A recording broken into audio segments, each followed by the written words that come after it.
When Vincent Gaines was sentenced to 5 years in prison on robbery charges in June 2013, state officials recommended he be placed in a mental health unit because he had regular visual and auditory hallucinations.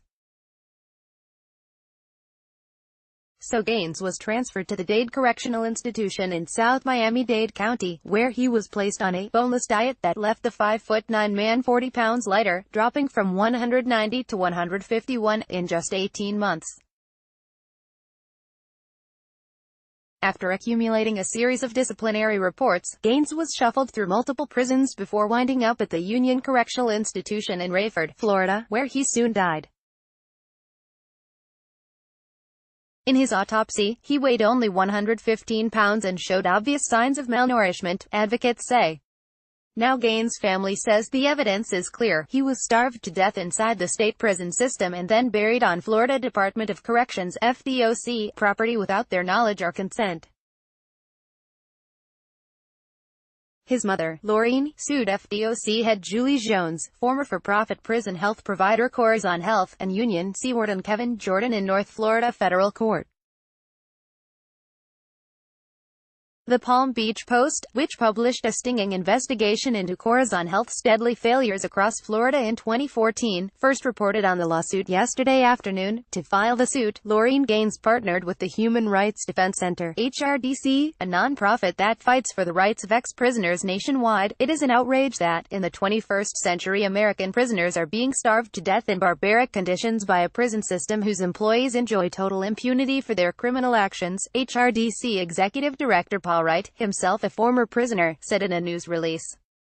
In addition to founding the HRDC, Wright also founded Prison Legal News, a monthly news magazine for and by prisoners. From his jail cell in 1990, we hope the civil justice system will help provide the deterrence that is otherwise sadly lacking within Florida's prison system. In response, the FDOC told New Times that it had not yet been served the lawsuit and could not comment on the case's specifics, but that the department, it is committed to ensuring all inmates have access to appropriate health services. A Corazon spokesperson, Martha Harbin, told New Times via email that the company is confident it handled the case correctly but that Corazon could not speak further without violating the Health Insurance Portability and Accountability Act, or HIPAA, privacy laws, patient privacy laws, and the filed complaint prevent us from disclosing specific information from the patient's medical records that would provide a more complete picture of Mr.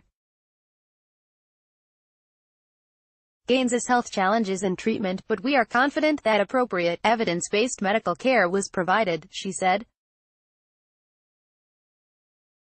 But the suit echoes an eerily similar case that also involved the Dade Correctional Institute.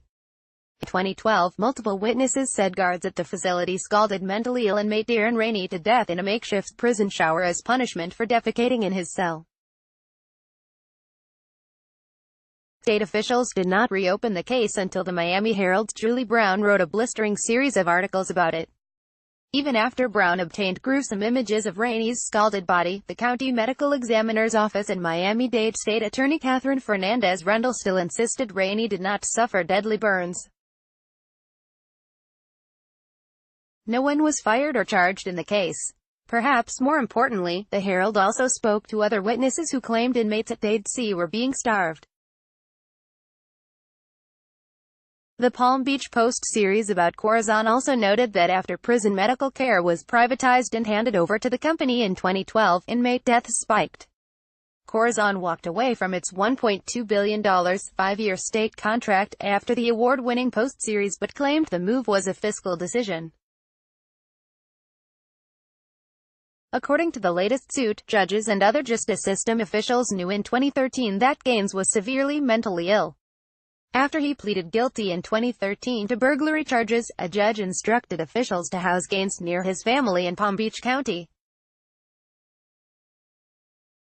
At a subsequent mental health evaluation at the FDOC's South Florida Reception Center, SFRC, officials noted Gaines had repeatedly been Baker acted, committed involuntarily to a mental institution, because of his constant auditory hallucinations. Among other diagnoses, officials stated Gaines had bipolar disorder, mania, had psychotic features, as well as borderline intellectual functioning, which the suit says is historically referred to as mental retardation. He also struggled to comply with his medication regimen and often refused his medicine. He was then transferred from the SFRC to Dade in Homestead. While there, the suit says, he continued to experience hallucinations and refused treatment.